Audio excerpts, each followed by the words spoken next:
want to thank everybody for coming.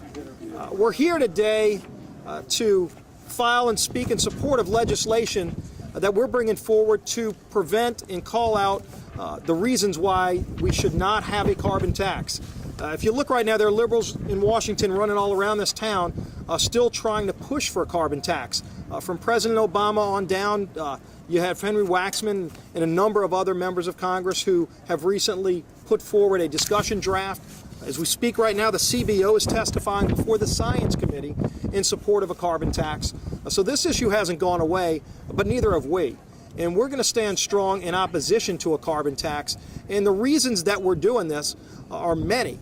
We've got a number of organizations here going to talk about the negative impact that a carbon tax would have on families, on small businesses, on the ability to create jobs in America. The National Association of Manufacturers, they're going to be here talking about our study that they recently put out that talked about the millions of jobs that would be lost in America if a carbon tax would be imposed, not to mention higher electricity prices families would pay and even higher prices at the gas pump. So at a time when we're trying to kickstart our economy and increase energy production, the last thing our economy needs or families need is a tax on carbon. With me here today are a number of my colleagues. There's more than 85 members of the RSC who have joined as co-sponsors of this legislation. So I think you're going to see a growing number of members of Congress that are going to be vocal on this issue. One who's always been vocal, former chairman of the Energy and Commerce Committee and the chairman of RSC's Energy Task Force, Joe Barton from Texas. Thank you, Steve. I don't know about you guys, but I could use a little global warming now. It's a little bit chilly. The carbon tax is a bad idea whose time has still not come and hopefully never will come. But as Chairman Scalise just pointed out, President Obama and his minions are floating the idea. Bills are being introduced. I think Congressman Waxman here, the ranking member of the Energy and Commerce Committee, just introduced a carbon tax bill yesterday. So Chairman Scalise and myself and over 80 other members are introducing a resolution today saying that that's a bad idea. It's a sense of the Congress resolution that we just don't think it should happen. It would be nice, and it's possible that we may get a vote on it on the floor. But all the folks behind me that are yet to speak are going to tell you in great detail in the next 10 or 15 minutes just why it is a bad idea. But Steve and I and the next speaker, Jeb Hensarling, are here to tell you that as leaders in the Republican conference and hopefully in the Congress, we will do everything possible to prevent it from happening. And with that, I would like to introduce Jeb Hensarling, the current chairman of Financial Services, the past chairman of the Republican Study Committee and the Republican Conference, and a colleague of mine from the great state of Texas, Jeb Hensarling. Wonderful introduction I have to live up to. House Republicans have just left a meeting with the president, and again we heard the president describe his commitment to middle-income Americans, which is why it is so hard for many of us to try to fathom why he and his administration and party have declared war on carbon-based energy. Because when you declare war on carbon-based energy, you ultimately declare war on middle-income families, a number of whom reside in the 5th District of Texas that I am proud to represent, and I hear from them from time to time. I heard from one of my families in East Texas, grandparents, who say, you know, we used to visit the grandkids twice a year. Now we're probably going to have to cut it to one time a year. I heard from another family trying to figure out, do I go visit my grandmother or do I fix my plumbing? I heard from a swimming pool repairman, I'm going to have to start cutting out jobs that are more than 5 miles away from our office, all because of the high price of gasoline at the pump. There are two economies. There is the Washington elitist economy, and there is the Main Street working man's economy. And the president has to decide which side he is on. House Republicans, by saying no carbon tax, were for the Main Street economy, not economic decisions made in the salons of San Francisco and in the corridors of power in Washington, D.C., that favors the elite green energy favorites while harming working families all over America. And under the leadership of our chairman, Steve Scalise, we're saying no carbon tax for working American families. Up next is Charles Drevna, who's the president of the American Fuel and Petrochemical Manufacturers Group. Thanks. Congressman Hensarling and Martin, and I want to thank the RPC for being here, for having us here today. And I want to talk about something that we have an opportunity here in the country. And as I represent the AFPM, American Fuel and Petrochemical Manufacturers, refiners, petrochemicals, hydrocarbons. The lifeblood of this country, the engine that drives this country. We have an opportunity here before us to have a manufacturing renaissance like we have never seen in this country before. We have an opportunity to have jobs, the economy, energy security, and ultimately national security. The only thing that will prevent us from having that are inane policies like a carbon tax that will just debilitate any kind of opportunity that middle America has to grow and develop. So the choice is binary. It's pretty simple. We're either going to have this manufacturing renaissance, we're going to get out of these economic doldrums, and get energy and national security, which is right at our fingertips because of the bounty that the good Lord gave us right underneath our feet and off our shores. Or we're going to have India, China, and Russia saying, yes, we love what you're doing, America. Keep doing those carbon taxes because we'll eat your economic lunch. And that's the choice we have. So, a ton of carbon emitted in Hong Kong is pretty much the same as a ton of carbon emitted in Hollywood. So let's do the right thing. And again, thanks to the congressmen here for their leadership on this issue and for leadership for the country. Thank you. Up next is Tom Pyle, the head of the American Energy Alliance. Thank you, Congress. Thank you, Chairman Scalise, for your invitation to speak today and your strong principled leadership of the study committee. American people depend on affordable energy to power our economy and care for our families. Today's announced resolution shows how a carbon tax on these energy sources will be harmful to American families. Proponents of a carbon tax suggest a tax swap deal in order to offset income or payroll taxes. Our sister organization, the Institute for Energy Research, recently published a study that demonstrates how a carbon tax would not only further confuse the tax code, but would be far more damaging to our economy than the existing system. The most glaring problem of a carbon tax, of course, though, is its negative effects on the American people. By its very nature, a carbon tax would put an unnecessary burden on American families and businesses by raising energy costs. This increase in costs would not only affect energy prices such as electricity and gasoline, but would increase the cost of food and manufactured items that we use in our everyday lives. And it would hurt the poorest of us amongst us the most.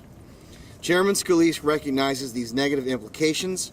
He understands our need for policies that embrace America's reliable energy sources and promote economic growth.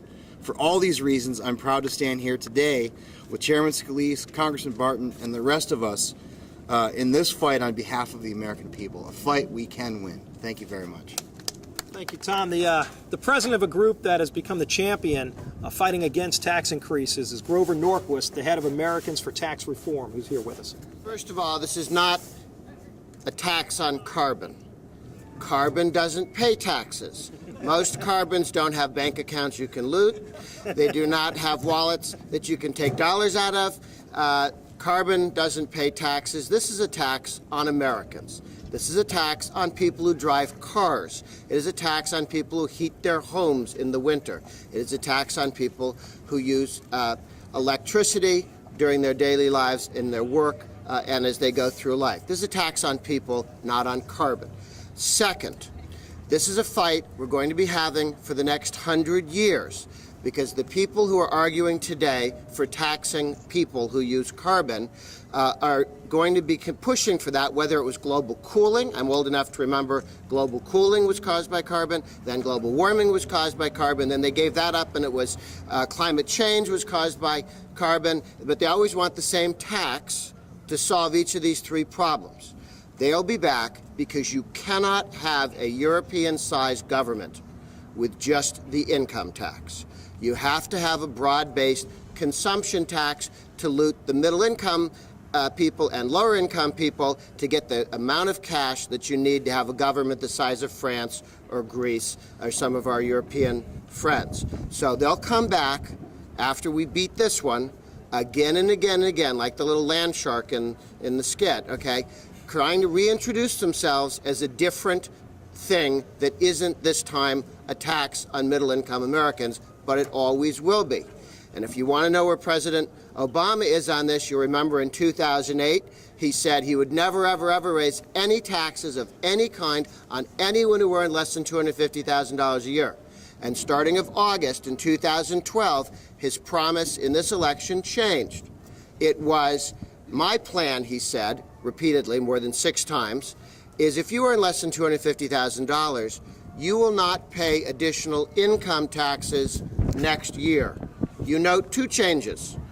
He opened the door to any kind of consumption tax, a VAT, a tax on energy, a gasoline tax, a so-called carbon tax. And he also only promised not to raise your income taxes for the next 12 months.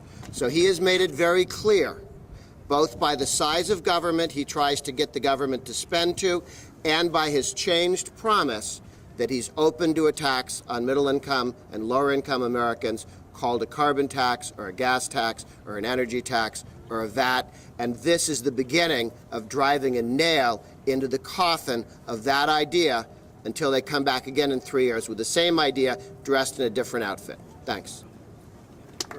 President of the Petroleum Marketers Association of America, Mr. Dan Gilligan. Thank you, Congressman.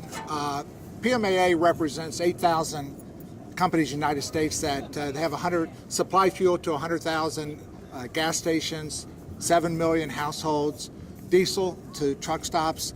But one thing our members all have in common is that we deal with the consumer every single day. We know that consumers are struggling to fill their tank, heat their homes. Independent truck drivers are struggling to make ends meet, and they're all very concerned about the price of fuel.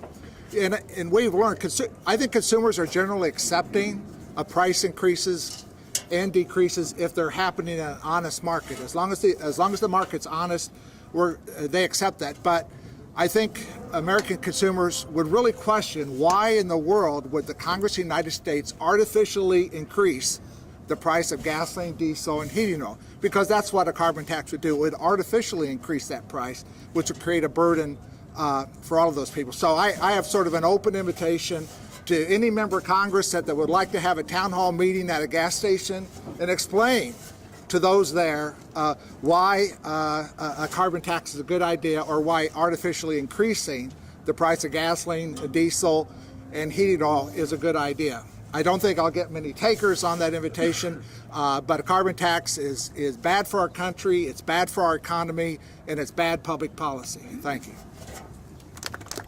A group that fights for our freedoms and for economic growth, the CEO of Heritage Action, Mike Needham. Thank you, Steve, and thank you, Congressman Barton, for this common sense legislation. The environmentalists know that the best defense is an aggressive offense, and that's what a carbon tax is.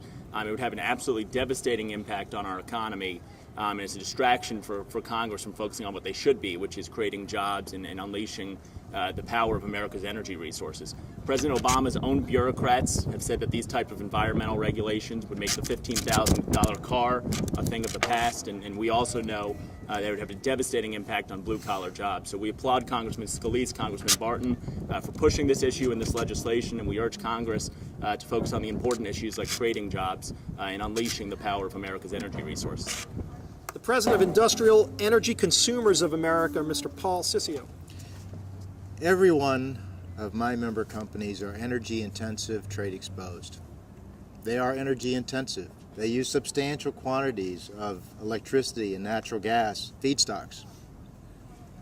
As an example of the impact of a carbon tax, take $20 per ton. $20 per ton would increase the cost of the manufacturing sector by $22 billion in the first year. That represents a 21% increase in the cost of energy. These companies compete globally. There would be absolutely no way that they could pass those costs on to consumers. We would lose jobs, factories would shut down, they would move overseas.